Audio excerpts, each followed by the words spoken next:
What's up? What's up, everybody? It's HBT. Excuse me, guys. It's HBT with Straight Up Wrestling Show, guys. I'm coming to you live, man, and this right here will be audio. So, hey, guys, I am gonna do an audio. I'm gonna do audio instead of coming on and pretty much, run through this WWF versus WCW.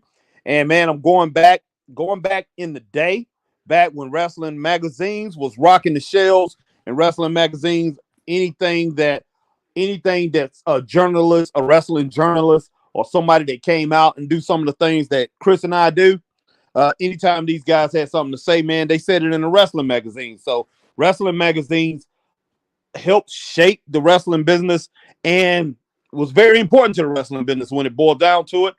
We still have a wrestling magazine that's going on, and that's Pro Wrestling Illustrated. Pro Wrestling Illustrated back in February 1994, they did a WWF versus WCW. They did this a few times, man. This is not the only time that they did this. They did this a few times, but this is from the February 1994 edition. I think this is the first time, and they went WWF versus WCW, and they said, which is better? We tell you. So they was basically telling everybody which one was better. So we're gonna go ahead and talk about that. And guys, I'm pretty much gonna read pretty much a lot of this stuff. I'm gonna go over a lot of it, and I remember what was going on at the time in 1994. I got the other magazines that they did do the comparison, but I'm gonna go ahead and tell you what I thought about the comparison and who I thought was the top dog at that time in 1994. And I'm gonna go ahead and give you the ratings. I'm gonna go ahead and give you the ratings of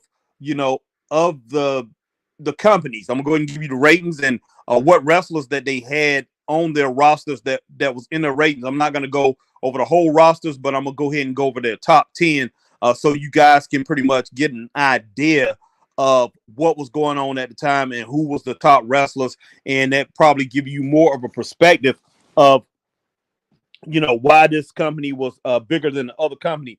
But both companies at that time was pretty solid. I think WWE was pretty much going through some things, pretty much coming off, with the steroid scandal, or maybe coming off of that. WCW at that time, in my opinion, WCW was down.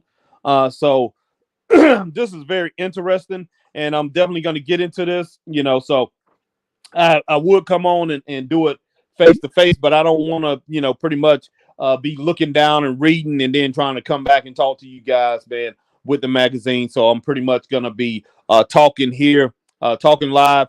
And let me go ahead and look. And you guys pretty much can bring in your comments. And I know a lot of you guys probably want to talk about some of the things that's going on today. Now, I will say right now, I did not watch SmackDown. I did not watch Collision. But you definitely can come in and talk about some things that's actually going on today. But I will be talking mainly about what was happening back here in WCW and the WWE, which was, it was WWF at that time. I will be talking about that doing this commentary, guys. So, all right, Braden is in the house. Says, "Hey Harry, what's up, Braden?" Braden says, "Currently watching my Packers." All right, man. Okay, cool. AJ Skills in the house says, "Hey Harry, what's up, AJ Skills?" AJ Skills, Harry, Stone Cold is one of the top superstars of the Attitude Era. No doubt about that, AJ Skills. No doubt. He is. Excuse me. He is the Attitude Era, AJ. He was the Attitude Era. He is the Attitude Era. If you want to break that whole thing down outside of when it boils down to it, you can pretty much say the NWA was not the NWA, but the NWO was the forerunners to that. And a lot of people give Eric Bischoff the credit for it, but pretty much it was wheeled out in the WWE, the WWF. And Stone Cold Steve Austin, he was pretty much the marquee of that. He was the picture of it. If you want to look up a book, look in a book or whatever, in the Attitude Era, it's him. He was the Attitude Era. When it boils down to it, he was the personified. He was the whole package of the Attitude Era. But guys, let me go ahead and talk. Let me go ahead and talk about the top 10. Let me go over the top 10 of the WCW and the WWF at that time. The WWF's world champion was Yokozuna. Yokozuna was the WWF world champion at that time. The WCW world champ at that time was Big Van Vader. Now, at this time, Ric Flair had just returned to WCW. He just had returned to WCW.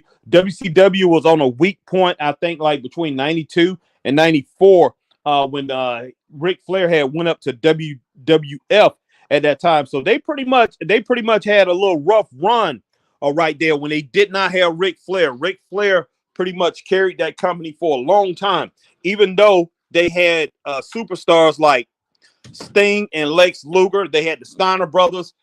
They definitely had some stars. They still had the Midnight Express. But when it boils down to it, WCW, they just did not have the star power, man, to pretty much carry that company over like they did when Ric Flair was there. When Ric Flair wasn't with that company, it seemed like they just fell by the wayside. Okay, so let me go ahead and get to the top 10. Like I said, Big Van Vader was world champion in WCW, and the WWF, you had Yokozuna was the world champion in the WWF. Let me go ahead with the top 10 in the WWF at the time. At this time, we had the number one challenger for Yokozuna for his title was Razor Ramon. Number 2 was The Undertaker. Number 3 was Bret Hart. Number 4 was Lex Luger. Number 5 was Ludwig Borger. I barely remember Ludwig Borger, but I do remember him. Okay, number 6 was Rick Martel. Number 7 was Ern R. Shyster. So that's Michael Rotunda. That's Bray Wyatt's dad. He was number 7 at that time in the WWF. This is February of 1994, guys. So that's where these ratings are coming from. Kurt Heenan was number 8. Number 9 was Jerry Lawler. Number 10 was The Kid. Okay, The Kid was number 10. All right, over in WCW, what's up, JL? JL is in the house in Harrington. Pretend Panthers 1-11. The Panthers are horrible, JL. I know that. AJ Skills, Harry Goldberg is one of WCW's top guys. Yeah, Goldberg wasn't even heard of at this time, man. Well, he was playing football. But yeah, Goldberg was one of their top guys. No doubt about that, AJ Skills. Okay, like I said, in WCW, Big Van Vader was the world champion. Number 1 was Dustin Rhodes, which surprises me. Dustin Rhodes was number 1. I do remember that run that he went on. He was very strong. And Dustin Rhodes, even though he became a great wrestler, I thought he was a pretty good wrestler at that time.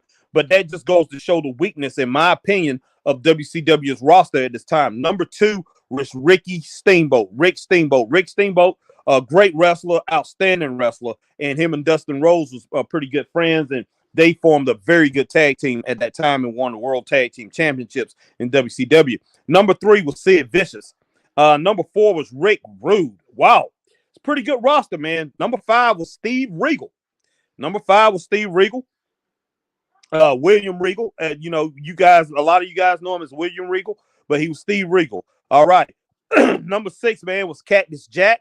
You guys know who Cactus Jack is. Mankind. So number 6 was Cactus Jack. Number 7 was the Nature Boy Ric Flair. Like I said, Ric Flair had just returned. All right. Number 8 was Sting. Number 9 was Paul Orndorff. Number 10 was Ice Train. And look, when I look at this roster, man, when I look at this top 10 in WWF's top 10, I'd say WCW had a stronger top 10 at this time. But I think the storylines was just off. It just at that time, man, they had a transition with who was running it. I think the pizza guy was running it at this time, Jim Herd, and he did not know what he was doing. I think they had a little turmoil going on, and I think Flair had came in, and I think this right before Bischoff had took over. But the storylines was pretty awful, and I think they was pretty much getting their booking committee. And I think Flair took over for a little while because Flair was the booker, and Flair had he put Jim Cornette on his booking team at that time. He put Kevin Sullivan on there, and Dutch Mantell had came in too. So they really had got strong bookers. But this top 10 and the world champion is stronger than WWF's, in my opinion. Like I say, WWF, I'm going to go over their top 10 again. They had Yokozuna. They had number 1. They had Razor Ramon. Now, Razor Ramon is their stronger number 1 number one. Then Dustin Rhodes, number one. At that time, I would say he was. Number two, you had The Undertaker.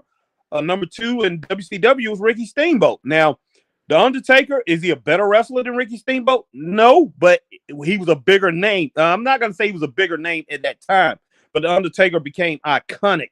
Ricky Steamboat, iconic too, but The Undertaker, we know what he became. Bret Hart was number three for WWF.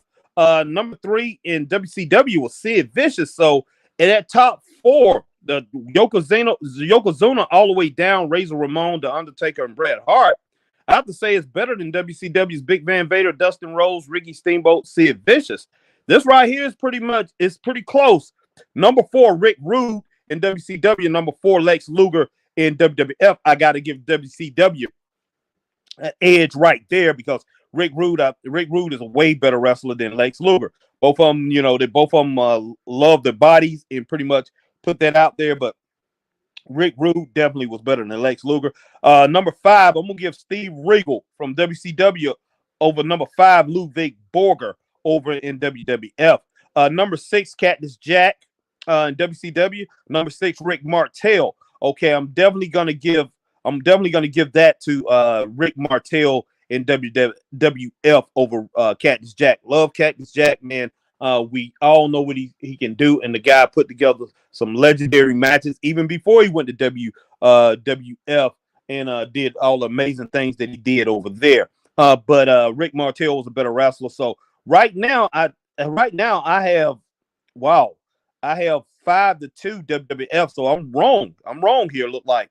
All right, number seven, we had Earn R. Shyster, and then we had Ric Flair with WCW. Number seven in WWF, we had Earn R. Shyster, Mike Rotundo.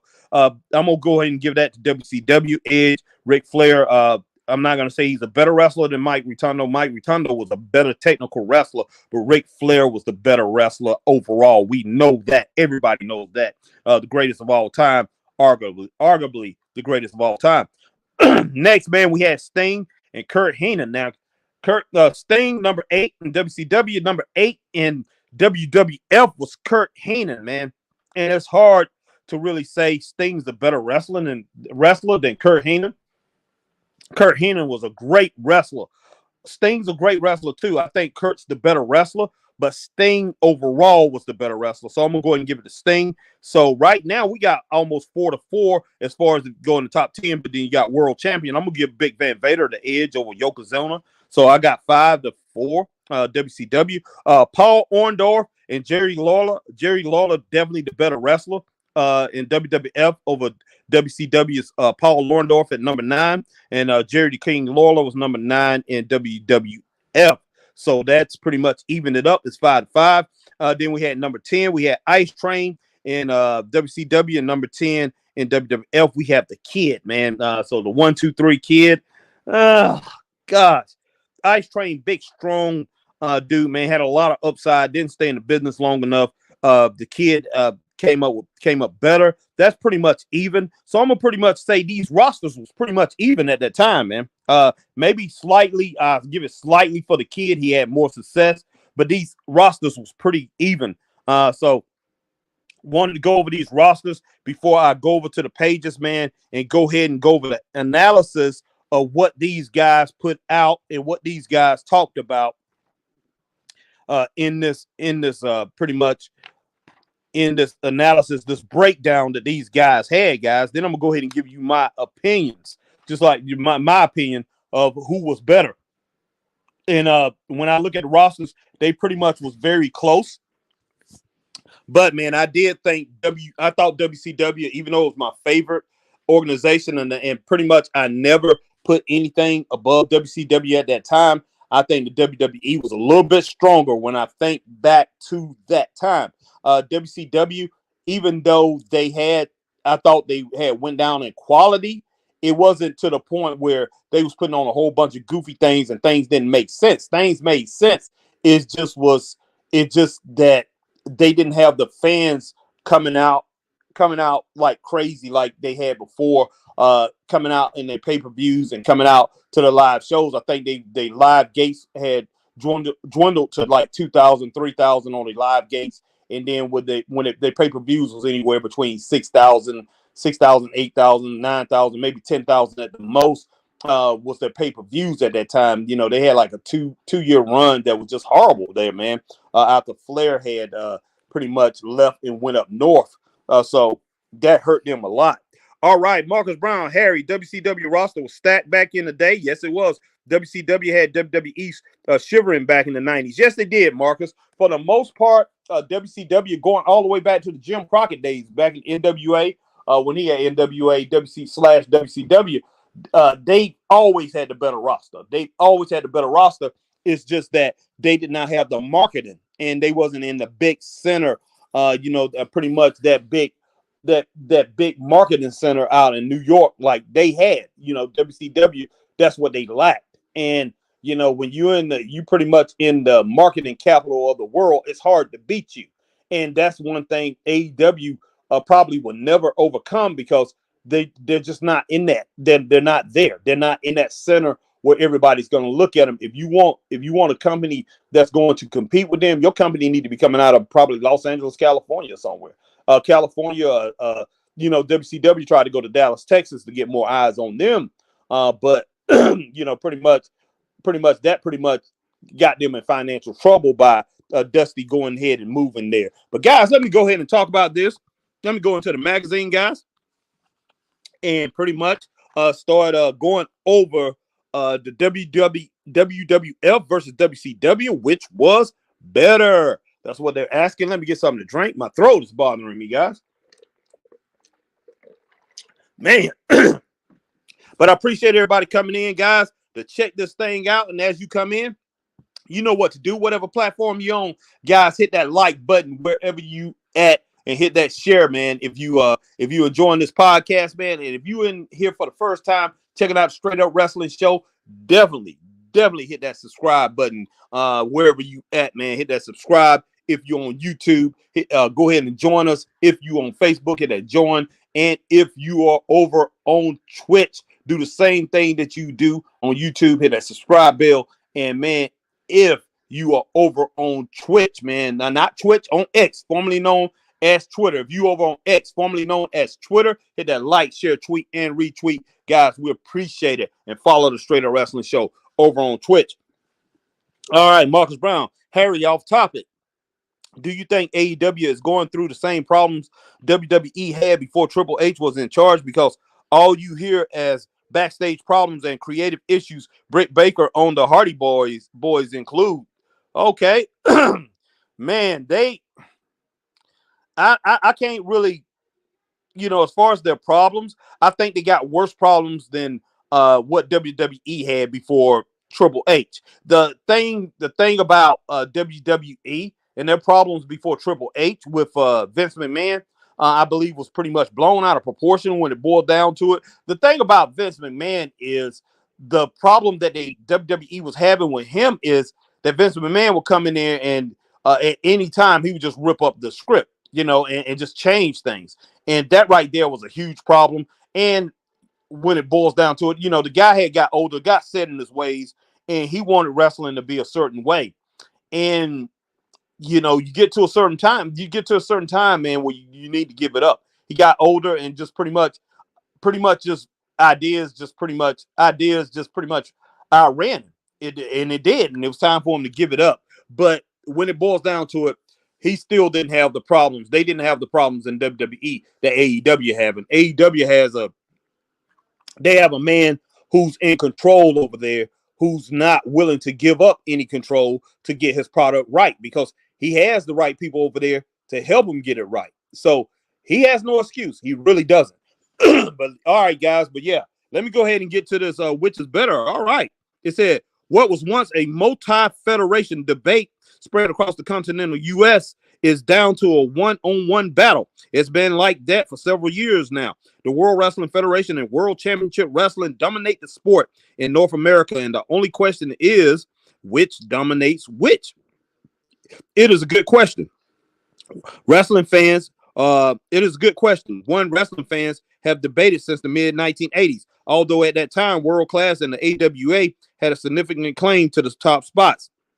And although it really doesn't have any tangible significance, WCW versus WWF is food for thought over the hot stove. The vast majority of people who watch wrestling on TV are seeing either a WWF or a WCW production.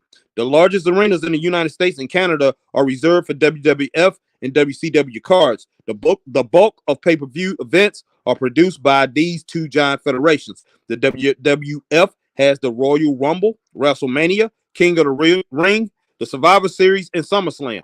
WCW has Halloween Havoc, Beach Blast, Fall Brawl, Slamboree, Super Brawl, and Starcade at upwards of $29.95 per home pay-per-view, pay-per-views, home viewing. All right, it's obvious the WWF and WCW are generating a lot of money.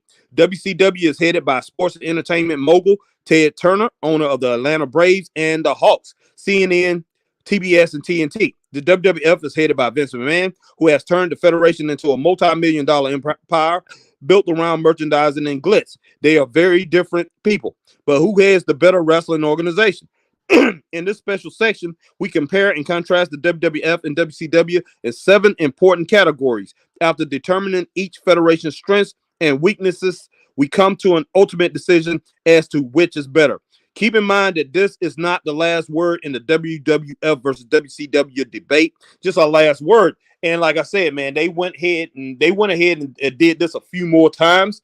So I think this was the first time that they did it. Manny Ken, what's up, Manny Ken? Manny Ken is in the house. Appreciate you joining us, Manny Ken. I think this is the first time I've seen you, Manny Ken, in the Straight Up Wrestling with Straight Up Wrestling family. Definitely appreciate it, and I hope to see you tomorrow night when we go over Raw. And I think Christopher Burton should be with us tomorrow night too. So tomorrow night, Chris and I will be on here live, man. And you will see our faces. We'll be on here and we will be talking about, we will be going over and discussing, not disgusting, man, but discussing Monday Night Raw. And guys, I'm definitely going to watch a little bit of SmackDown tonight, and I'm going to watch Collision tomorrow, and I'm going to try to get that in. I'm going to get my review in on both of those shows. All right, AJ Skills, Harry, attitude is better than WCW, not on leaving. That they has the biggest roster at that time due to 90s.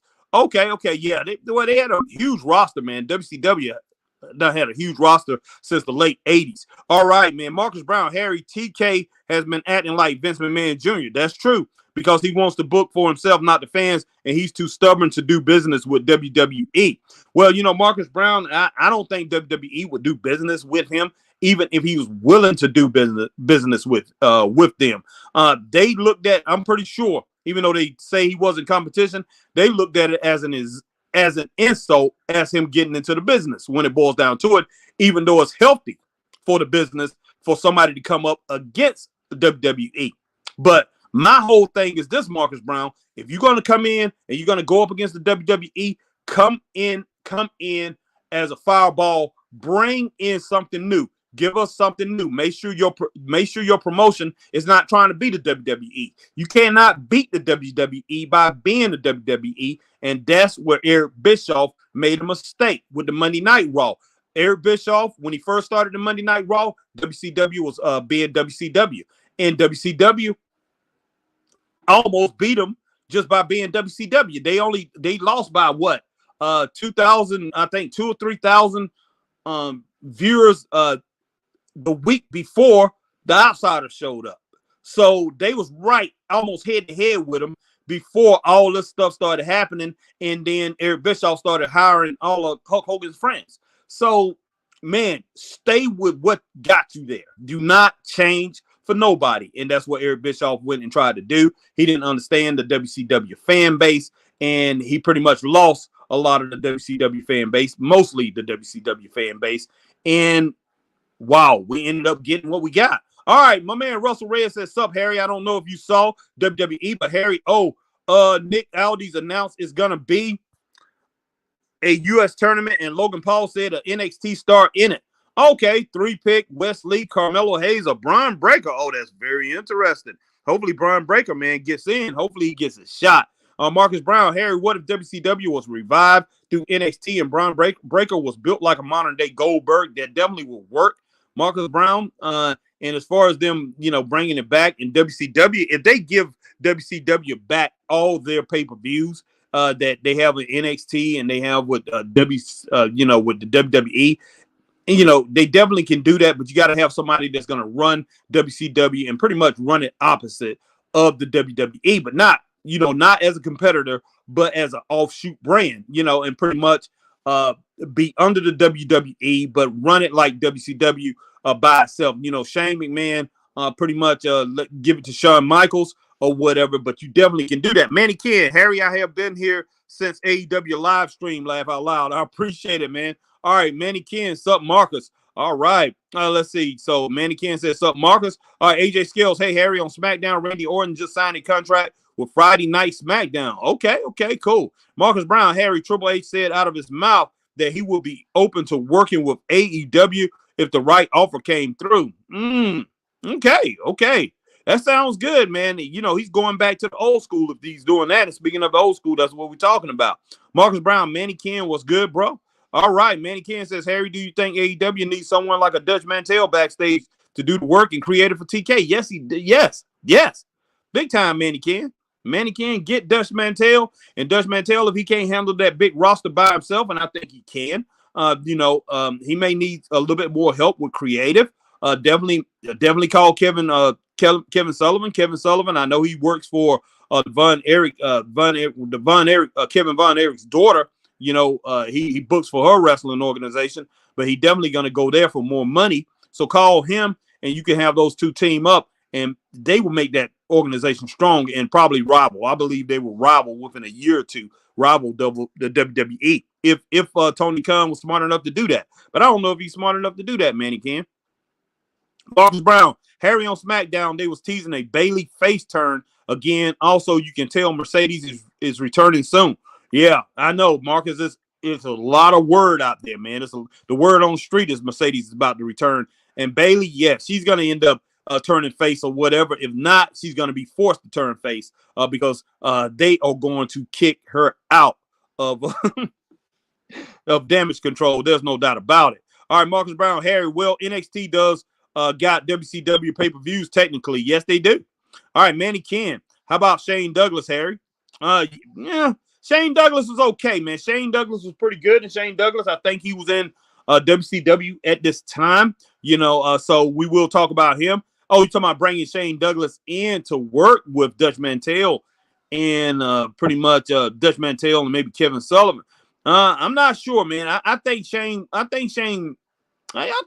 do pretty good. He's humble enough. I think he definitely will come in and work very well. All right, Manny Ken, I hired Al Snow. Also, Harry, I enjoy Ohio Valley wrestling. Yeah.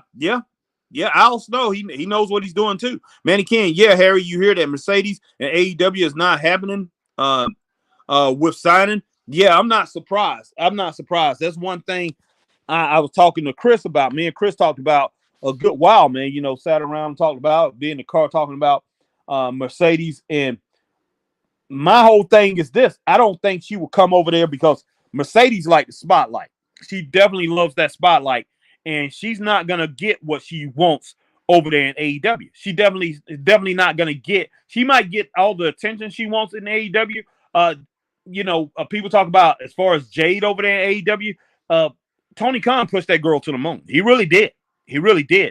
But AEW fans didn't like her. But I think he will push Sasha Banks, Mercedes Moné. I think he will push her as far as he can get her. But they don't have the fan base. And so she has to go to WWE if she wants to get the fandom that she wants, if she wants to get the recognition that she wants and continue to be in the spotlight. I'm talking about to people outside of the WWE, even though fans are not tuning in, people, the general public is not tuning in to WWE. The general public knows about the WWE. The general public knows about their big stars. Even though, like I say, they're not looking at it, you still have enough casual fans and some general public is saying, okay, I know those names. And she needs that. Over at AEW, people just going to forget about her.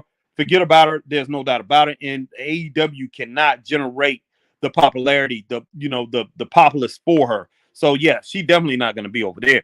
All right, Marcus Brown. Well, it's obvious she's returning because Mercedes was training with a recent NXT signing. In that training video she released, and Bailey has been teasing even Mercedes with the picture of her versus Kari. Okay, yeah, that sounds like she's coming back. All right, my man Russell Red. Nobody can beat WWE and NXT's women's division. Laugh out loud. I can say maybe Impact. Yeah, a lot of people are praising Impact's women's division. It's good. It's really good, but not as strong as everybody wants to put it out to be. When it boils down to it, I like it, but man, people act like it's like they got a gold roster over there with their women's division, but they really don't. It's not as good as WWE's women's division. It really isn't. I mean, and when I talk about WWE's women's division, I'm talking about WWE, the women that's on all three brands. I add all three of those together. All right, Russell Red says, all right, Creed Brothers will be in action tomorrow. Harry, can't wait to see that. Love the Creed Brothers. Russell Red, nobody can beat. Okay, I already read that one. Russell Red, Creed Brothers will be in action tomorrow. Also, Harry, thank you, Russell Red. Yeah, okay, I got it. All right, Marcus Brown, Harry, will be a huge mistake for Mercedes to go over there now because all she's going to do is job to Toni Storm or Britt Baker. We definitely don't want to see that or be stuck in Ring of Honor like Athena. Can TK please bring Athena to Dynamite? He needs to. She's so talented, man, straight up. And that girl over there that she's pretty much going up against, that was hanging out with her, look like they're going to have a feud. Billy Stark over there in Ring of Honor, she's something special, man. She is really, really good. All right, Braden says I like the women's division, but it's not comparable with WWE. Exactly, Braden. Exactly. And that's one thing I hate hearing people say, they get out there and talk about Impact got the best women's division. They just don't. It's good, but it's not that good. It's not as good as WWE. All right, Russell Red. No, it's not, Harry. But Sean make me care about NXT. Laugh out loud. I'm intrigued with Chase U. Laugh out loud. Yeah, yeah. Me and Braden is too, man. Chase U is outstanding. And that promo from last Tuesday. Oh man, that promo segment with my man Andre Chase getting up there. That was double A. That was a double thumbs up, man. That was 5-star segment. Love that segment. They got to give us some more of that if they can. All right. Brayton says Alicia Edwards is great from Impact. Yes, she is. And I'm also a huge fan of Kaylin King. Yeah, she's really good too. Let's see. How was it? Kaylin King. I don't know if I'm pronouncing it right or whatever because I haven't seen her wrestle in a couple months. All right, Carson Nathan. Sup, Harry in chat. What's up, Carson Nathan? Carson is in the house. All right, my man, Marcus Brown. Harry and Mercedes was teasing again because she was in a picture holding the replica women's tag team title in her hand. The Mercedes teases is similar to the Punk teases. Okay, yeah, she's coming back. Brayden says, Chase you, man. He got his bull horns out. So, all right. Carson Nathan, is Andre Chase the gambler? Could be, man. Could be. Because Andre Chase, I don't know if he's been sticking his hand into the cookie jar. Carson been pretty much mishandling funds over there with Chase U. All right. Brayden says, sup, Carson. All right, guys. Well, let me get back to this thing, man. Let me get back to the next page. All right. So they showing on the front page here, and I had it right there in the thumbnail with Big Van Vader versus Ron Simmons in WCW. Man, you talking about a war? That thing was something else. You talking about a serious feud. Big Van Vader versus Ron Simmons. That went on for a while, and Ron Simmons, man, really shocked me because Big Van Vader, I didn't think this guy could be stopped. But Ron Simmons, with all that power and all that athleticism, pretty much took out Big Van Vader, and that right there was something special to watch. I will never forget that feud. Very meaningful feud. Man, just awesome time to be a wrestling fan at the time. And right there, the second on that page, we have Bret the Hitman Hart versus Jerry the King Lawler. And that right there was a pretty good feud. But, hey, Bret pretty much outshined him at that time. Jerry the King Lawler had got older, even though still a great wrestler. But at that time, he was slowing down a little bit. But that was a pretty good feud, too. And then at the bottom, we got I see we have Undertaker, man. Mean Mark Callis with WWE. He's pretty much choking somebody out. I don't know who that is because I can't see his face, but he's choking somebody out on the ring ropes. But man, come on over here, and it's going to talk about the champions, guys. Let me talk about the champions. At the time, says the WCW and WWF World Champions are somewhat similar in size, but that's where the similarities end. Although scientific wrestlers have traditionally held this world title, WCW now boasts one of the most well-rounded champions ever in Big Van Vader. Vader has many of Hulk Hogan's final qualities in that he is big, determined, and capable of overpowering almost any rival in WCW. But he adds to these attributes an aerial and scientific attack unparalleled by any other big man in the game. Yeah, the only person that came close to him doing all that stuff, man, that was as big as Big Van Vader at that time was Bam Bam Bigelow.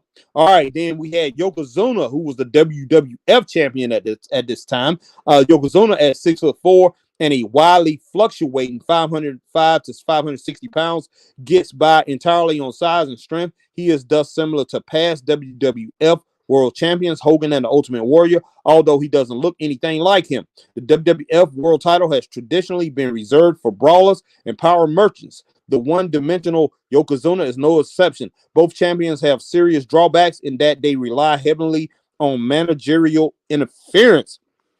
Then it says the WCW scores for a secondary championship.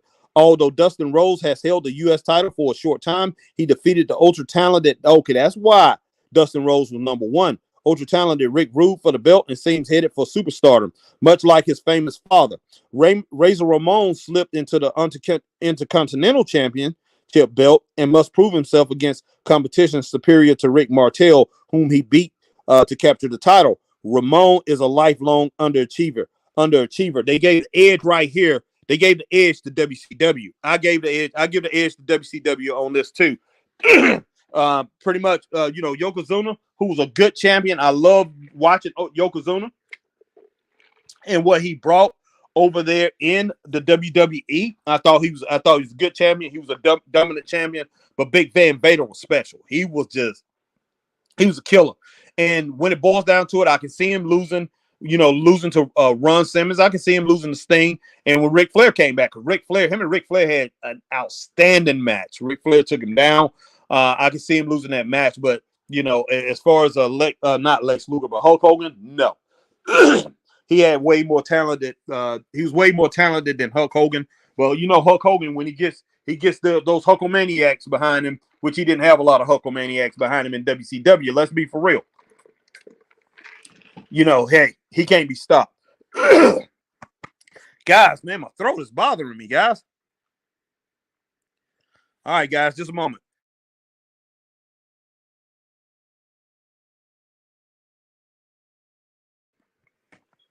All right, guys, let's see. Let me go and make sure I get everybody. Marcus Brown said, Harry, and you know what WWE is saying? They saying they don't got any creative plans for Mercedes and AJ Lee. I'm not falling for it. They said the same thing about Punk. Okay. That's true. Carson Nathan, but will be a crazy twist if this Tony D'Angelo doing, Harry.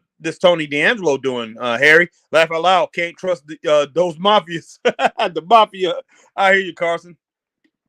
Marcus, Harry, I thought AEW was going to be a better version of WCW in the beginning, but after 5 years, I realized it's like a dollar store WCW with more indie wrestlers with a bigger stage. That's true. All right, Carson Nathan says that's pie, Harry. I hear you, Carson. Well, if they could get back to what WCW was pre-98, Marcus Brown, then they have something. But they got to get to that point, and that's going to be very hard to do. Richard Chad, sup, Harry? How you, Harry, and Chris feel about being in creative team for indies? Man, definitely love it. Definitely love doing that, Richard. It just really, Richard Chad said indie wrestling. Okay, I'm sorry. TK need a better writer, or Richard Chad said. Yeah, as far as doing indies, Richard Chad definitely love doing creative for the indies, and did it, for being Chris, we put on our own promotion for the straight up professional wrestling, SUPW. That is our organization. We only run one show. I probably run one or two this year, probably two. this year, and I'll be doing indie promotion. I'll be doing CMW Evolution. I will be doing creative for that. Me and Chris Chris pretty much creative with me on that, but definitely we'll be doing creative for them, and we're going to be doing we're going to do a couple shows for straight up professional wrestling, but that straight up wrestling show, and CMW Evolution probably is going to go under our banner. So we're looking for a couple promotions to go under the straight up wrestling show banner. So pretty much we'll be rolling with that and doing a lot of creative here coming up. All right, Richard Chad said, I just thought that in my mind, laugh out loud. Yeah. Okay, cool. Let's see. And Richard said, you and Chris will kill it on APW Wrestling, Harry. Yeah, man, American Pro Wrestling, like I said, I talked to the owner there, and he's ready to work too. He's ready to work with me too on some things. And Richard Chad, yes, being creative team, Harry, you got good ideas. I appreciate that, Richard. Definitely appreciate that. But yeah, definitely gonna work with the guys over there at APW on some creative stuff too. All right, man.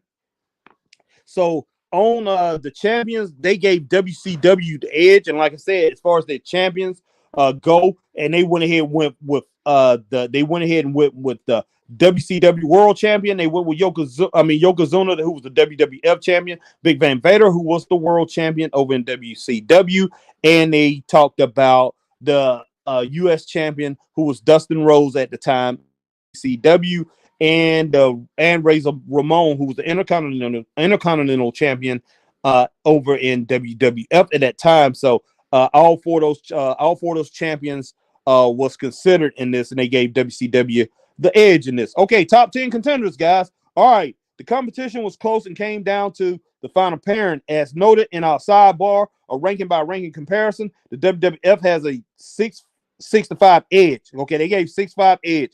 I had 5-5, and I gave one a draw. So they gave it the WWF a 6-5 edge. If both the world champions are figured into the comparison, without the world champions figured in, the WWF has a 6-4 edge. Drop off the Intercontinental and U.S. champs, and the WWF has it by 6-3. The WWF and WCW each have 3 former world champions in their top 10. WCW has the best prospect in Dustin Rhodes and the best veterans in Ric Flair and Paul Orndorff. The WWF has a few underachievers in Roman and Razor Ramon, Undertaker, Bam Bam Bigelow, and Ern R. Shyster, but the matchups worked in their favor, so they give the edge to the WWF in that. And I had it even when it boils down to it, but I'm gonna go ahead and give the WWF the edge when it boils down to it. I'm gonna go ahead and I think I'm gonna give them a slight edge. That's kind of hard. It really is. When you look at Ric Flair at number 7 at that time, and Ric Flair, even though he's past his prime, man, he still was a great wrestler at that time. So it's kind of hard to not give them the edge in this. But yeah, so wow. But yeah, they gave the WWE the edge at that time, WWF. I'm gonna go ahead and give them the edge slightly. I'll go ahead and roll with that. All right, Richard Chad said word. All right, Marcus Brown, Harry, I just seen a post saying Reigns has defeated the last 21 Rumble winners in title matches, I believe, going back to 2002. The only person he didn't beat was Benoit for obvious reasons. Wow. Carson Nathan says, word. Okay, cool. Thank you, guys. Appreciate you. All right, man. All right, so we got 1-1 champions. WCW get the edge in top 10 contenders. They gave it to the WWE, and I agree with both. I agree with both of these assessments here. And right here, man, we got a nice picture of Rick Steiner pretty much taking on one of the heavily bodies, Tom Pritchard on this page. And we got Yokozuna, a nice picture of Yokozuna. On the next page, we have Big Van Vader. And then on the bottom, we have Marcus Buff Bagwell and Scott, pretty much Marcus Bagwell and pretty much Marcus Alexander Bagwell with his partner. That wasn't Ice Train. Who was his partner at that time? Ice Cold, Too Cold Scorpio. It was Too Cold Scorpio. They was called, I forgot what they was called. They was called something. No, just Too Cold Scorpio and Marcus Alexander Bagwell. Yes. That was the tag team champs. And then you had the new tag team champs in both federations, the Quebecers and the WWF. Yeah, and then you had Too Cold Scorpio and Marcus Alexander Bagwell in WCW. Sorry about that, guys. I got a little tongue twisted there. But yeah, they got all those pictures of those guys. Great pictures, man. And so definitely now they go to the teams. They wanted to go to the teams in both organizations and talk about the teams at this time. And I'm gonna go ahead and tell you right now, I give it to the WWF.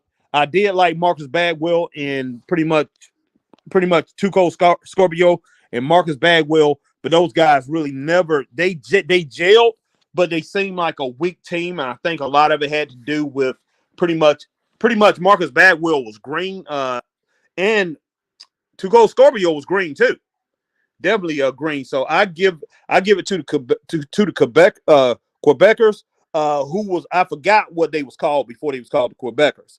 But they used to be in WCW back when it was Jim Crockett Promotions a long time ago. Those guys been around a long time. Prior to them winning those WWF championships, they was pretty good. So I'm gonna go ahead before I even read this. I'm gonna go ahead and give them the edge.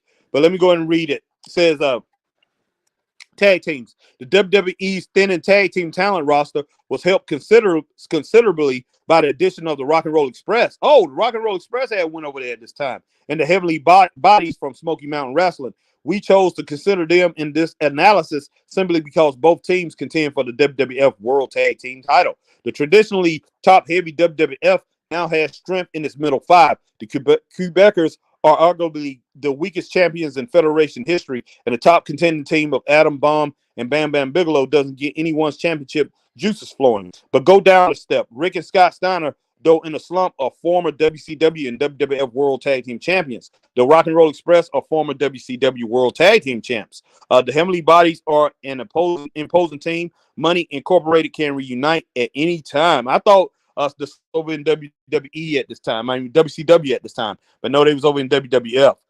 So I was wrong on that. All right, WCW boasts three very good tag teams: World Champions Too Cold Scorpio and Marcus Alexander Bagwell. The Nasty Boys and Ric Flair are Paul Roma with Arn Anderson, and Arn Anderson, those so the Horsemen. Unfortunately, that's about it for strong WCW teams. Harlem Heat doesn't impress us, especially after Cole's performance in War Games. There are too many temporary tag teams in WCW, particularly all-star duos such as Sting and Davey Boy Smith or Vader and Sid Vicious. Scorpio and Bagwell are better than the Quebecers, and the Nasty Boys will handle Bigelow and Bomb. I will say that. Then the WWF takes control. So they gave Edge, the Edge was the WWF, which had really good teams at the time. They had the Rock and Roll Express, and they had the Steiners, man. Come on. And they had the Heavenly Bodies. That was a good team, too. So the Quebecers really wasn't the strongest team over there, but they get the edge, man. WCW at that time was very weak in the tag team division, and Harlem Heat was pretty much, like I say, they was cold, too. I mean, not cold, but they was green. They just came over from Global Championship Wrestling, Global Federation, or whatever that was at that time, and they had different names because Cole. They said Cole's performance in War Games. So Cole, I remember, yeah, they had different names. I think it was Kane and Cole or something like that. But I had forgot about that until I just got reminded by reading this wrestling magazine that they had their names was different. Excuse me. So they gave this the WWF got 2-1 edge here now. But guys, my throat, man. I don't know why my throat is messing with me like this. Carson Nathan says, yeah, Harry. Carson Nathan, how you feel about Too Cold Scorpio, Harry? He's still wrestling today. Man, I like him. I like him. He was very talented. But I know he's still wrestling, but I hear he's pretty much because he was supposed to come and wrestle on an indie card that we was promoting. So, but man, he didn't show up. And they pretty much saying he's messing with drugs too. And we saying don't show up high. Do not show up high. So I don't know if he is or not, but people saying, he has a drug problem and everything like that. And I did see an interview with him. He was talking about that. All right, Carson Nathan. Wait, Harry, you ever heard a wrestler named Matty Ice? Yeah, I've heard of Matty Ice. Yep, definitely has. Carson Nathan. Harry, give me a hint who you think he trained with. One promotion, it rhymes with Crooker. Booker. Okay, he trained with Booker. Okay, Booker T's promotion. Okay, cool. All right, man. Guys, I'm glad that you're sticking with me. And like I said, man, I am having a little bit of problems here with my voice, but hey, you guys are sticking in here with me. I definitely appreciate it. Next, on the next page, we have Yokozuna, Lex Luger. Pretty good. You know, those guys did go at it a few times. I definitely remember that. Won't forget that. And Lex Luger, hey, Lex Luger couldn't overcome the big man. The big man took down Lex Luger time and time again to hold on to that title. Then we had Rick Rude and my man Dustin Rhodes, who Dustin Rhodes was able to overcome the talented Rick Rude and win that U.S. championship. All right, Jacob Henderson says, Harry, I just listened to Will Smith's Cruising today. Okay. Yeah, okay. Was it Crushing or Cruising? Oh, yeah. I remember the song, but I can't remember exactly how everything went with that song, how that song went down. Jacob Henderson, I'm going to have to go back and listen to it, Jacob Henderson, after I get off here. Jacob Henderson says, sup, guys? Jacob Henderson, Harry, you got this. I appreciate you, Jacob Henderson, man. All right. Carson Nathan, sorry, man, says laugh out loud, Harry. But, guys, stick in here with me. And like I said, because, you know, hey, my voice is pretty much messing with me. And, yeah, I'm struggling, but I'm sticking in here. All right, man. It says right here, it looked like they went off somewhere else. It says they can make it there and anywhere. They can make it there and anywhere. Okay. And it says, how have WCW's wrestlers fared in the WWF? How have WWF wrestlers fared in WCW? Which one is the developmental league? Which one is the majors? And I keep saying WWF, guys, and it's pretty much cracking me up because I want to say WWE. It's kind of hard to go back and say WWF right now. I don't know why, because I say it a good bit. It's kind of hard to go back. But they were saying if you can make it there, you can make it anywhere. So I guess they're going to compare these wrestlers when they pretty much jump ship to both promotions. This is going to be interesting, guys. So let me go ahead and get into this right after I get these comments here. Yeah, Cruising was Man in Black 96 soundtrack, Harry. Yeah, that was pretty good. That was pretty good. Carson Nathan, Harry, where you listen to all your music, on Pandora or Spotify? I used to listen to Spotify a good bit. I used to listen to Pandora more than Spotify, but I don't listen to those guys, neither one of them, a lot anymore. Pretty much I pretty much just have my playlist. I put a playlist. I make my playlist on YouTube because I do have YouTube. I pay for that nonstop. I don't have any commercials on YouTube or anything like that, so I pay for that, and my music is just nonstop. So I download whatever I want on YouTube, and I have my own little list, and then I have my recommendation list. So I listen to everything on YouTube, and then I still go to Spotify every now and then. I go to Pandora every now and then, and of course I listen to Sirius Radio a good bit. All right, my man Carson Nathan says, "Oh, okay, all right." So let me go ahead and hit this, man. Go ahead and hit this as far as the WCW and WWF wrestlers when they was jumping back and forth, and they're going to make a comparison on if you can make it there, you can make it anywhere, and they're going to talk about how did these wrestlers fare in both promotions. And I don't think this fair to WWF, to tell you the truth. No, not WWF, the WCW, to tell you the truth. Because anytime WCW sent people over there to WWF, most likely they was going to fail unless your name was Ric Flair or the Road Warriors. You know, most of the wrestlers they sent over there, or the Fabulous Freebirds. But most of the wrestlers they sent up north, pretty much Vince shut them down, guys. He really did. All right, Marcus Brown, Harry, you seen my comment on one of y'all video shorts? It was a recap of the Friday stream, and I said it freshens up the channel and a great idea. I think you and Chris should consider doing it, the stream. Yeah, I saw that, Marcus Brown, man. I am going to be doing that too. I definitely seen that. I appreciate that. All right, Carson Nathan says, yeah, I'm definitely going to be doing recaps on that and putting those up as shorts. I appreciate it, Marcus. But yeah, it does refreshing a lot of stuff, and it's pretty much, I think, is a very good indicator, and it's going to bring a lot of people to the channel. All right. It says 5 wrestlers from the NWA WCW ratings in our September 1988 issue have since passed through the WWF. Ric Flair won the WWF World Title twice in 1992. Lex Luger currently campaigning for the WWF World Title. Mike Rotundo, now known as Ern R. Shyster, and a former WWF World Tag Team Champion with Ted DiBiase. Barry Windham, a failure as the Widowmaker in 1989. Rick Steiner won the WWF World Tag Team title in 1993 with Scott Steiner. Okay. One thing about this, though, saying these guys came from the WWF to WCW. They was in WCW years before. that they was in the WWF. They left the WCW, went to WWF, and it was their first time. So I would not consider these guys coming from WWF. I really wouldn't, because they made their way from WCW up to WWF first. But I'm gonna go ahead and roll with that. And okay, and then next it says Jake Roberts, infrequent competitor. Rick Rude won the U.S. title in 1991 and held it for nearly 14 months. Bam Bam Bigelow on and off. As for the ratings in this issue, 6-man in this month's WCW ratings have WWE experience. Rick Rude, Intercontinental Champion in 1989. Ricky Steamboat, IC Champion in 1987. Ric Flair, World Champion in 1992. Sid Vicious wrestled Hulk Hogan in main event of WrestleMania 8. And Arn Anderson shared World Tag Team title with Tully Blanchard in 1989. Paul Orndorff, top contender for Hogan's World title in 1987.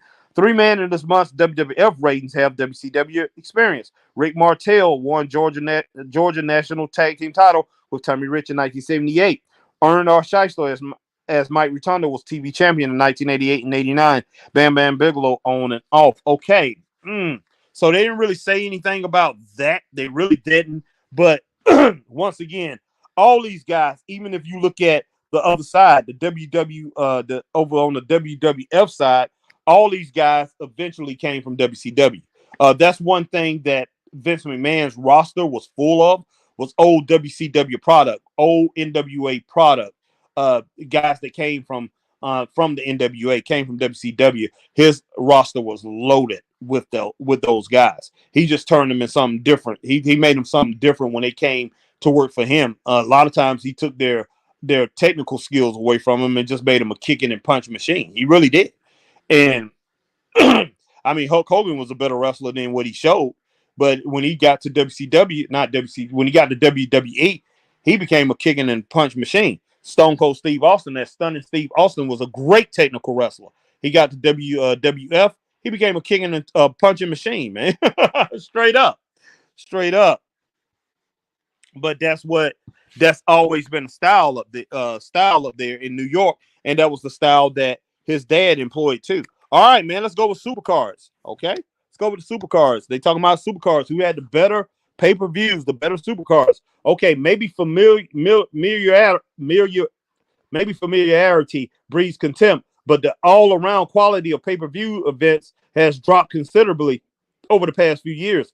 WCW's Fall Brawl fell flat, mostly because the War Games main event was anticlimactic once it reached the match beyond. The WWF SummerSlam had 2 memorable matches: Lex Luger versus Yokozuna and Jerry Lawler versus Bret Hart. Is that enough for $29.95? They're asking. Okay, but we're not here to condemn pay-per-views, merely to compare them. The WWF scored with WrestleMania 9 and the King of the Ring tournament. The Royal Rumble was also a fine event, but Survivor Series was dismal in 1992, mostly because of a change in format.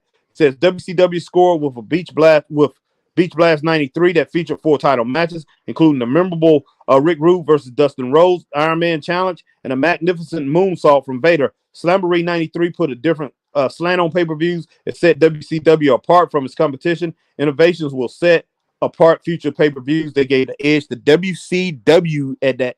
And I will say WCW still, even in 92 WCW, I will give it to WCW at the time. They had better pay-per-views than WWE in 1992. WWE's pay-per-views was kind of dry, even though I thought WCW's pay-per-views wasn't that great either.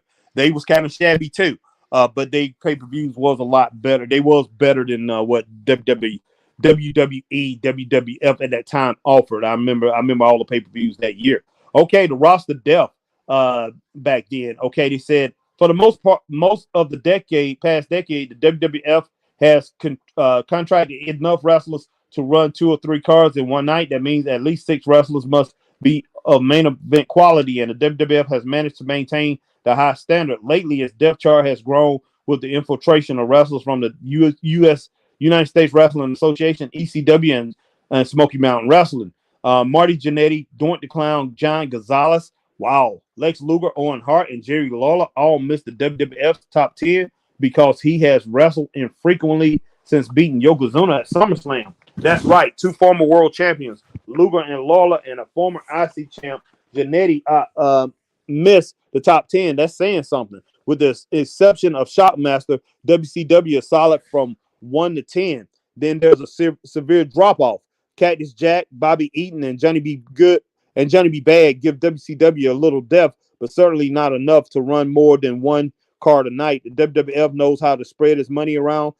They gave the edge to the WWF, so pretty much this thing is evening up, guys. It's pretty much evened up. Let me go back and let me look at what we have here. We have the champions. They gave the edge to WCW on the champions, top 10 contenders. They gave the edge to the WWF.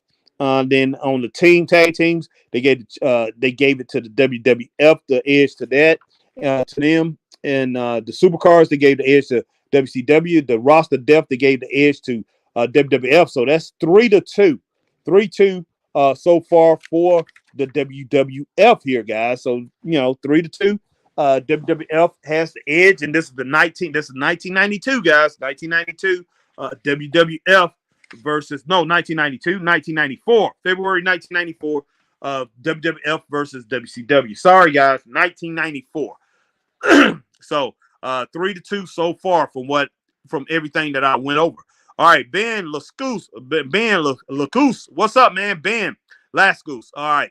Says, sup, Harry and Marcus. Harry, you hear Richard Flair considered to leave AEW?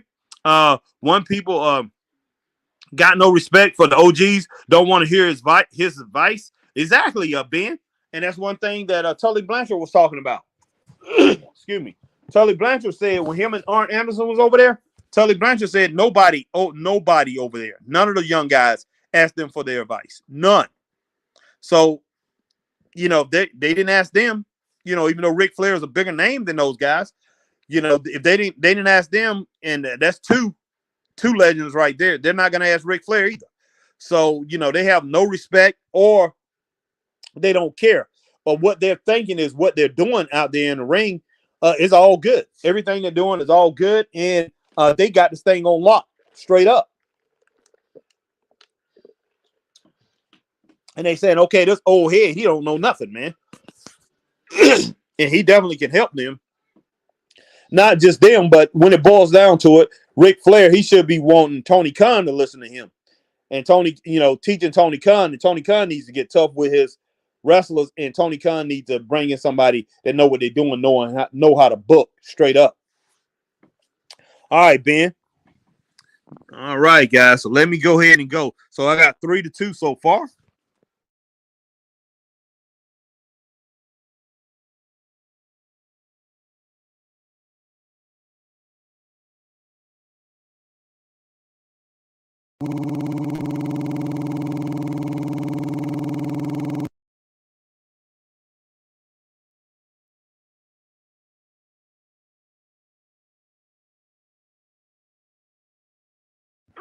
Okay. Said TV production, guys. I lost. Guys, if you lose me right now, let me know, because right then and there, it definitely my vocals went out, guys. So definitely let me know. Let me know if you can hear me, guys. If you on here, Ben, somebody else on here, definitely let me know if you that you can hear me, because right then and there, it just now everything shorted out, and it pretty much killed my vocals. Pretty much.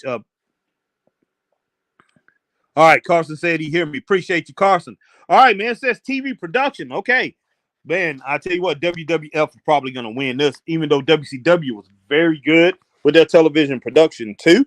All right, it says televised wrestling looks far different now than it did 5 years ago. These days, it is taken for granted that the lighting and camera work will be state of the art. It says the WWF took an early lead in production values. WCW is gaining, but still playing catch up. So what sets apart one federation's TV product from the others? Well, there's overall coverage, while WCW is stuck with its time-proven formula of Saturday Night Wrestling on TBS. And that's one thing a lot of us miss, man. That 6:05 time slot on TBS and a Sunday night show. The WWF set the pace for the future with WWF Monday Night Raw. It's the best thing that's happened to television, televised wrestling since pay-per-view. These usually live Monday night shows feature significant, exciting events nearly every week. It's a must-watch for wrestling fans. At that time, straight up, it was. He says WCW pulled a coup by taking color commentator Jesse Ventura from the WWF, but the WWF struck back by inducing play-by-play man Jim Ross to jump ship. Then in turn, WCW lured Gene Okerlund, Edge, WWF. And look, them getting Gene Ross, man, does it pretty much outshine what they did by getting Jesse Ventura and Gene Okerlund. I think Gene Okerlund and Jesse Ventura added a lot to WCW's television production. Really did. But Jim Ross, man, he was the golden voice. He was it. And he should have took over WCW with Tony Schiavone as his right-hand man. But they ended up giving it to Eric Bischoff. Eric Bischoff, like a snake, came in and slithered his way into that position, which was going to Jim Ross straight up. But yeah, Jim Ross was the golden voice, and him going over to WCW, man, that was a coup for them straight up. But man, I just thought his style wouldn't work over there, but it actually did, and he became Vince's right hand man. So yeah, they gave the edge to WWF. I'll go ahead and give the edge to WWF on that too. So it's 4-2 right now for WWF. Okay, it's outlook for the future. It says the WWF agreements with the USWA and Smoky Mountain Wrestling reveal considerable foresight. Not only have these crossover matches made WWF cards more exciting, but the Federation has tapped into an important source of wrestler development.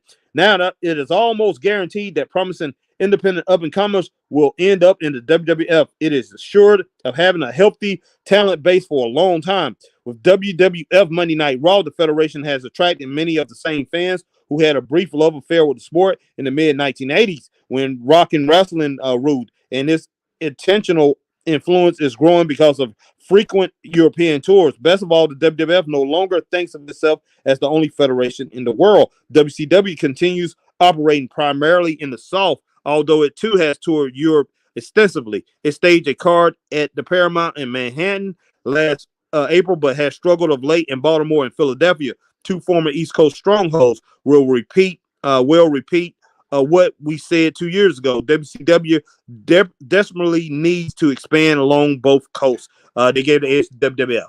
And yeah, I'll have to say that at the time, and WCW was struggling, and that right there was because of that weak, I think, the weakness of Jim Herd or whoever was running it. Was it Jim Barnett? It could have been Jim Barnett or Jim Herd.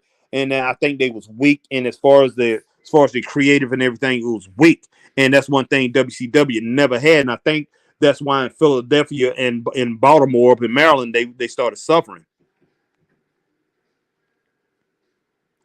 All right, Ben says, okay, not Ben, but all right, my man Carson Nathan, I'm still here. I hear you. All right, Marcus says, Ben, yeah, I heard, and I don't know why. Is he mad because no one wants to see his old self wrestling? He almost died in his last match. True.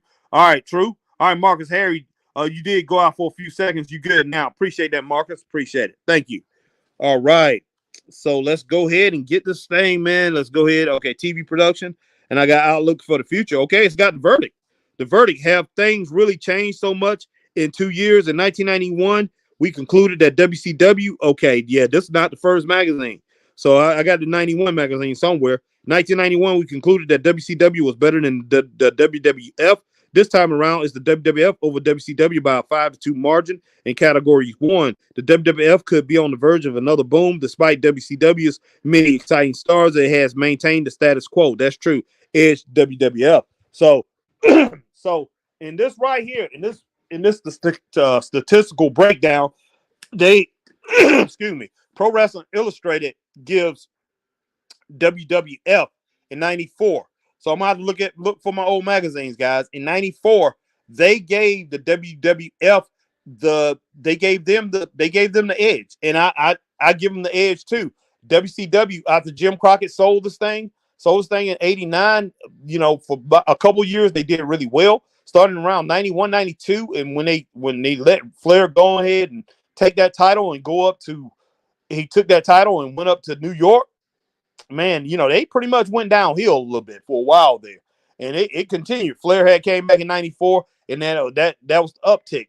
That swing between 94 and 96, they had Hulk Hogan come in. They brought in Randy Savage and things. You know, they had an uptick. Everything started going back into the right direction. But the thing is, Eric Bischoff, where he messed up at is he decided to continue to bring in Hulk Hogan's friends, and he started that NWO thing, and he kept it going. And he really thought that the way to run wrestling was to follow Vince McMahon, and that wasn't a good idea at all. Because WCW fans, we did not want that. We didn't ask for that. Straight up. All right, man. All right, guys. Let me go ahead and get into this. It says a further glance at WCW versus WWE. So hey, versus WWF, definitely not finished. So I am gonna go ahead and rock the rest of this out. So I'll be on here a little while longer here, guys, as we go over a lot more things. And this right here is just basically the rankings. I went over the rankings. They did rankings themselves. So let's go ahead and roll with the rankings comparison. Has a ranking by ranking comparison. The biggest argument among fans comparing to WWF and WCW boils down to simply this: which federation has the better wrestlers? The chart below, based on the top 10 rankings for each federation from this issue, and considering the results of a hypothetical one-on-one matchup between the stars, attempts to answer that very question. Our result: the WWF edges WCW 6-5, and I think I had something like that too. I think I had 5-5-1. Yeah, I had 5-5-1, 5-5, and then I had a draw. They gave it 6-5. The WWF edges WCW 6-5 in the ranking by ranking comparisons. Let's go ahead and see what they said about it, though. The champion was ranking champions. All right, the world champs: WCW, Big Van Vader, Yokozuna for the WWF. It says Vader's size, his greatest asset in WCW. Defenses would be neutralized by the 550-pound Yokozuna, but Vader has more of a killer instinct than Yokozuna, who was overrun by Lex Luger and has far greater overall ability. And they gave the edge to WCW there, guys. I definitely agree with that. All right, the number one ranking here was WCW, Dustin Rhodes, who was the U.S. champion at the time. WWF had Razor Ramon, who was the U.S. champion. All right, it says U.S. champ versus Intercontinental champ. Both recent winners of the titles. Says Ramon is much more powerful, but has lost to inferior opponents, inferior foes, such as the Kid. Rhodes put it all together in his feud against Rick Rude. It gave the edge to WCW. Okay, guys. So WCW up 2-0 as far as their champs. WCW at that time always had the better champions, guys. They always had the better champs. Let's see. All right, the number 2 ranking, WCW, Rick Rude. The WWF champion was The Undertaker. Okay, it says a former U.S. and IC champ versus the former WWF world champion. It said Rude is the far superior overall wrestler in terms of ability and experience. Undertaker has proven invincible, especially with Paul Bearer in the urn at ringside. Says tough call, but they gave the edge to WCW. I will agree with him on that. No, wait a minute. It's The Undertaker. It's not. Yeah, The Undertaker here. I thought I said, wow, why in the world do I thought okay, Rude versus The Undertaker. Back then at that time, I'll give him the edge over The Undertaker. I thought I was saying the Ultimate Warrior, but it's The Undertaker. But they gave that edge to WCW. I agree with them at the time. The number 3 ranking, man. Number 3 WCW at that time was Ricky Steamboat. Number 3 ranking in WWF at the time was Bret Hart. Said a classic matchup. Steamboat is undeniably one of the all-time greats. He possesses an amazing martial arts repertoire. The Hitman also has tremendous talent and is closer to his career peak. I agreed at that time. At that time, they gave the edge to WWF. I give the edge to WWF at that time too. Bret Hart definitely was pretty much in his prime and pretty much at his peak condition at that time. Ricky Steamboat, still an incredible wrestler, but not the best Ricky Steamboat that I've seen. The Ricky Steamboat back in the 80s Ricky Steamboat would have taken down Bret Hart easily. The early 80s to mid 80s Ricky Steamboat would have took Bret Hart out straight up. All right, let's see what else we got here. All right, Marcus Brown, Harry. So if WCW was around today, where would you have AEW at as the company to go watch? What number, honestly, AEW will be the number 4 company in the world. TNA has surpassed them in interest currently. Yeah, pretty much. They will have a hard time surviving if WCW was still around. WCW at that time, WCW was out to kill companies. They was with WWE in that. They was pretty much in that same boat with the WWE as far as killing companies. And if you ask me, WCW did it better than anybody. I mean, Vince McMahon will go around and pretty much take your talent. WCW did too, but WCW will take their money and go in there and pretty much try to buy up your company. But they would go and buy up your time slot on TV. Now WWE they was very notorious for doing this, but with Tony Khan having AEW based in the South, I think Jim Crockett Promotions, well, especially if it's Jim Crockett Promotions, before this time right here, a little bit before this time when WCW was around, Jim Crockett Promotion would have pretty much pushed him out of all the arenas in the South and pretty much made sure he wouldn't have been able to go into the big arenas. That would have hurt them tremendously. So I don't know how long AEW would have lasted, guys. They might have would have been a territory at that time, a small territory, straight up. Excuse me, guys. I don't know where I was at here. All right, we had the number 4 ranking. Let me go ahead and finish this thing out, guys, because like I say, man, I got a sneeze. I need to take some medicine or something. Ranking, number 4 ranking. The number 4 ranking at this time, Sting was number 4 with WCW. WWF had Rick Martel, the model. All right, said the Stinger is a former WCW world champion. And while Martel is on the downside of a fine career and probably at a ratings peak, Sting has it all. Martel isn't really a top 10 wrestler. Edge went to WCW.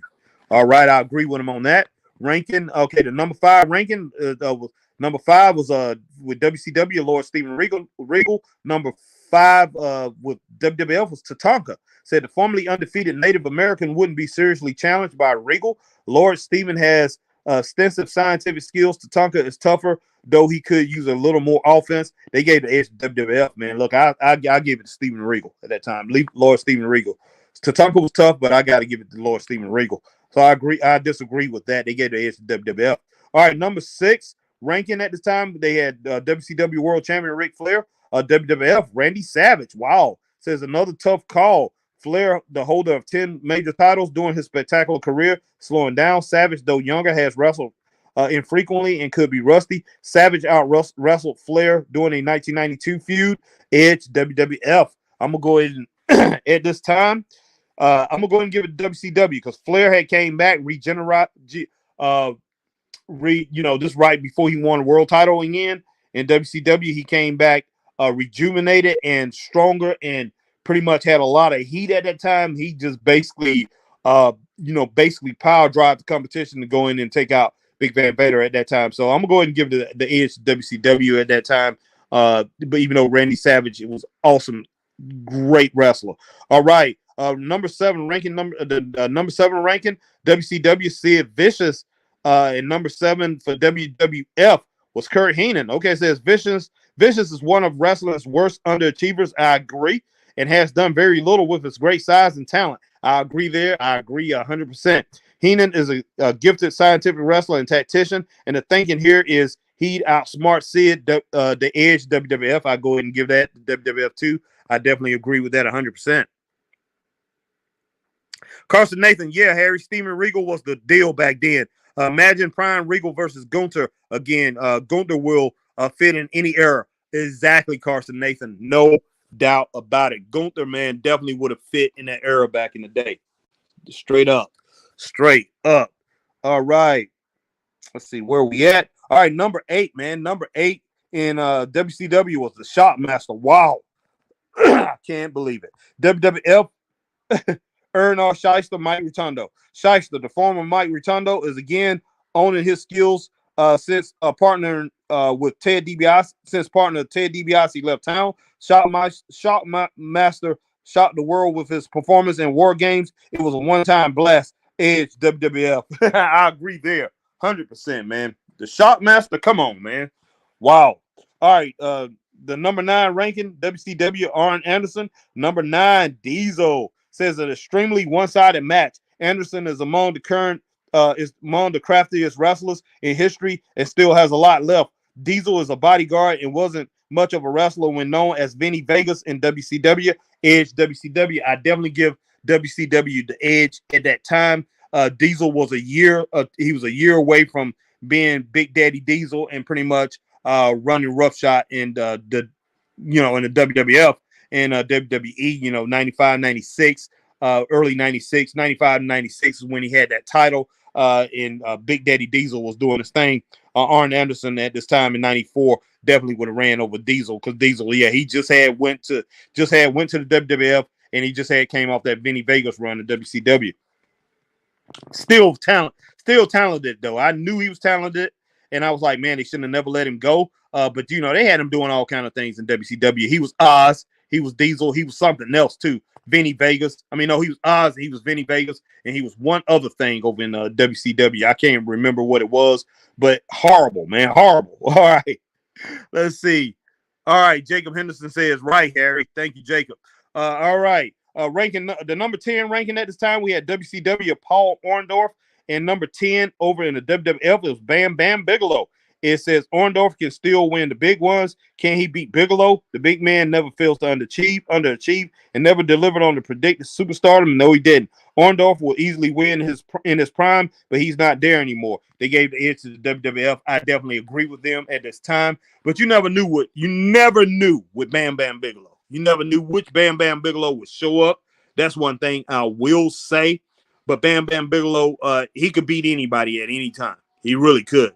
Harry, all right, Carson Nathan says, Harry, you saw my comment. Maybe not, Carson Nathan. I'll go back and I'll check it out. But guys, definitely just got through this thing. I'm glad I did. Carson Nathan, yeah, Harry, Steven Regal was the real deal back then. Imagine Prime Regal versus Gunther. Again, Gunther will fit in any era. No doubt about that, Carson Nathan. No doubt about that, man. I mean, this guy, yeah, Gunther is something special. He would have been strong in, like you said, in any era. I could have seen Gunther versus Sting. Gunther would have been great against Van Vader. Gunther would have been great against Prime Ric Flair. Gunther would have been great against Prime Goldberg. Gunther would have fit in any era. There's no ins, ands, and buts about it. Gunther would have been great against Harley Race. He would have been great against Killer Kowalski. He would have been great against.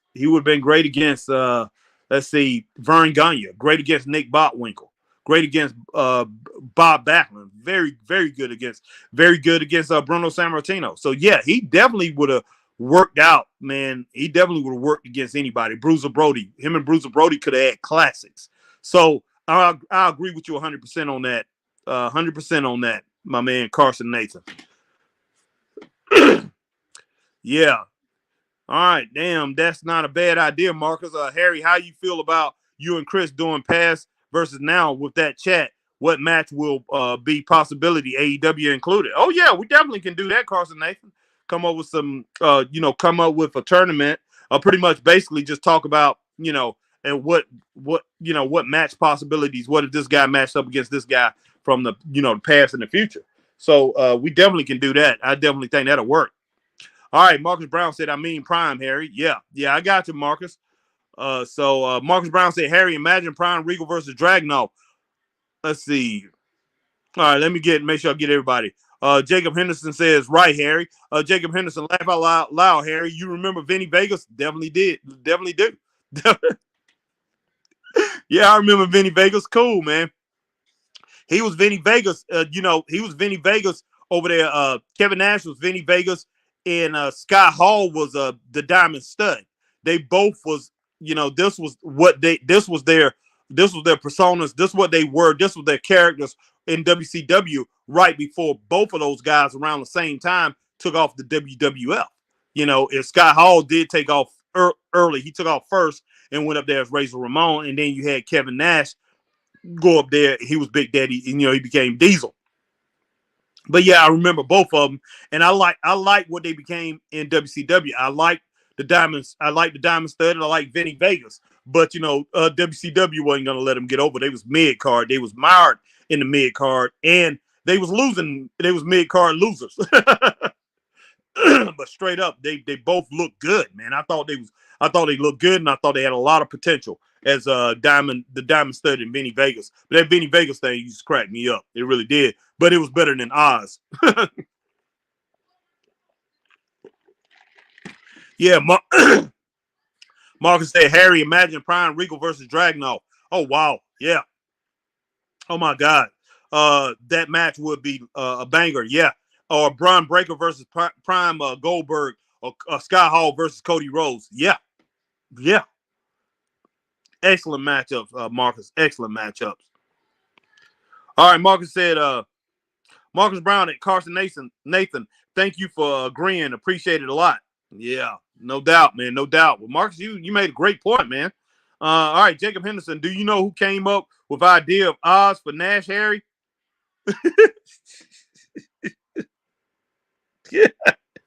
No, Jacob. I have no clue who came up with that, man. Let's see. Let me think, man. Who was on the team back then? Was it Kevin? Was it Kevin Sullivan who came up with that? I doubt it. Kevin Sullivan wouldn't come up with something that stupid. I don't know. Was it Flair? Please tell me it wasn't Flair. Was it Bischoff? Please tell me it was Bischoff. Please tell me it was Bischoff, Jacob Henderson. I don't know who came up with Oz, but that was the stupidest thing I ever seen. I'm not gonna say it's the stupidest thing I've seen in wrestling, but it's one of the dumbest things I ever seen. That was hilarious, man. The great, powerful Oz, boy. And that Joker had that big smile on his face. We're gonna come back, man. We got Oz. Okay, Jacob Henderson. I don't know. I'm asking you, Harry. Oh, Jacob was cracking up. Jacob, man, I don't know who came up with that, man. Probably the same person who came up with the Shopmaster, because that was around the same time. Excuse me, guys. And we had some other stuff. That was other stupid stuff that came up at that time. Real dumb ideas that came up in WCW, man. I just could not believe it. Because look, I know Hurd was the man at the time. Jim Hurd was running it at that time. He might have came up with it because he was the one who wanted Ric Flair to be called Spartacus. Had him cut his hair and everything, man. Ric Flair never bounced back from that. I don't care. Ric Flair never bounced back from that. Ric Flair never bounced back. He never could get over that this guy didn't believe in him. This guy really didn't know who he was. Ric Flair went to WWE and he still had trouble with it. He never really had that invincibility that he had before. It never came back to him, man. It never did. And it's sad. Jim Hurd took a lot away from him. And Rick don't realize it, but Rick, man, I take that back. I think Rick actually bounced back from it because when he went to WCW and he ended up beating Big Van Vader for that title and pretty much taking out Sting and taking out anybody else that came up for a while until he lost to Hulk Hogan. Ric Flair, he was back on top of the world and he was wrestling like he was wrestling before. But I think Eric Bischoff, I think finished him. I think Eric Bischoff pretty much took away. He took that world championship status that I am Ric Flair from Ric Flair. He really did. The thing about Ric Flair is Ric Flair was built years before he met Eric Bischoff. His legacy was way established. It was already established. He was already who he was. And, you know, even though Eric Bischoff tried to come in and say he made Ric Flair, which is the biggest joke I ever heard in my life, you know, he had nothing to do with building Ric Flair. But, yeah, Ric Flair never got it back, guys. He never got back to the status that he was before. I mean, he did get back to the popularity status, but I'm saying he never got back to the wrestler he was before. He lost all. He started doubting himself, and that's sad. And that happens to real fighters in real life. I'm talking about to boxers, to guys who play sports, basketball, football, any kind of sport, man. It happens to them. Baseball, hockey, it happens to them. Once you lose that era of invincibility, you never get it back. Usually, for the most part, you never get it back. All right, my man Marcus Brown, Harry. What about a prime Eddie Guerrero versus Seth Rollins match? Oh Jesus, I would die of being entertained. That would be great. Jacob Henderson. Wait, Harry, ain't Bischoff was in the back then? Maybe it's him. He could have, Jacob. That's what I'm wondering. He did filthy animals and turned Japanese wrestlers into like AEW is doing with Don Callis. Yep. Tony Khan, watch Bischoff move. Yeah, that's true. That's true. So it definitely could be him, Jacob Henderson. I do not know, man. I do not know. But that was, wow, man. I will never forget that. Wow, I will never forget that. But guys, I have got to get out of here. I got to go pick up somebody at 1:30. I am running a little late, but I appreciate each and every one of you guys coming in, rocking with the Straight Up Wrestling Show on this late night run, man. This late night adventure, this late night podcast. But guys, you have came in, you rocked with me, my man Jacob Henderson, my man Marcus Brown. Shout out to my man Carson Nathan. Shout out to my man Braden coming through tonight. My man Ben Lasco's coming through tonight. All right, who else do we got? We got a few other ones in here, but everybody else, man, there's other people. Richard Chad come through tonight. Appreciate you, Richard Chad. All right, let's see. All right, everybody else, like I said, everybody else that came through, that's watching us on Facebook, that's watching us on X, formerly known as Twitter, and watching us here right here on YouTube. I appreciate each and every one of you guys, man. But I definitely got to get out of here. And yes, WWF versus WCW and Pro Wrestling Illustrated, they gave the edge to WWF on this issue. It was 5-2.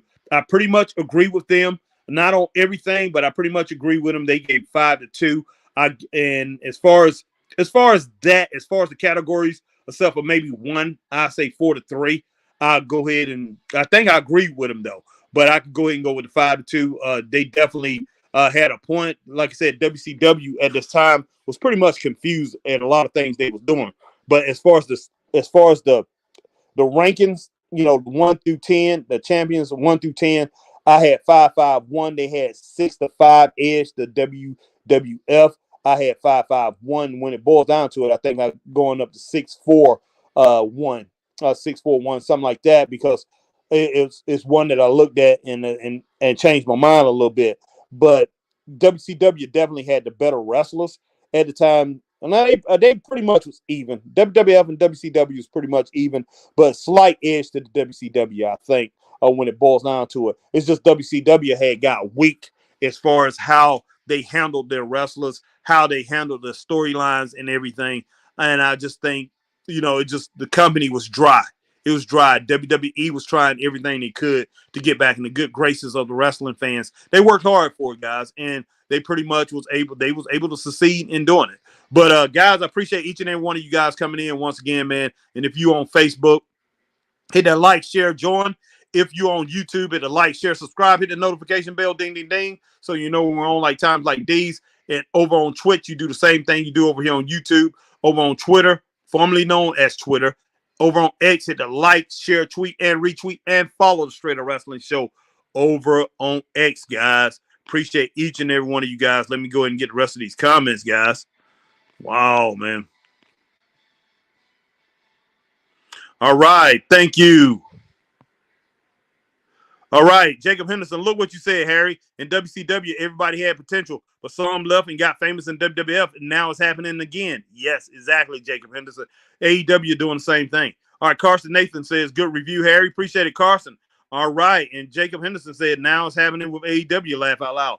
You're exactly right, Jacob Henderson, but yeah, I appreciate each and every one of you guys coming in, man, rocking with the Straight Up Wrestling Show tonight. And, hey, join me tomorrow, man. Join me tomorrow, and most likely be me and Chris. Chris, his Philadelphia Eagles lost tonight. Hey, I couldn't even get in touch with him. They lost this evening. Chris, I'm pretty sure is really upset. He got people coming at him on YouTube, man. I mean, not on YouTube, but on Facebook. Feel bad for my boy, but yeah, his team got punished today. But hey, Philadelphia, they'll bounce back, man. They'll bounce back. But guys, I'll talk to you later. Have a great night. See you guys tomorrow, man, for Monday Night Raw. Have a good one. Have a good evening. Talk to you guys later. Stay straight up. Peace.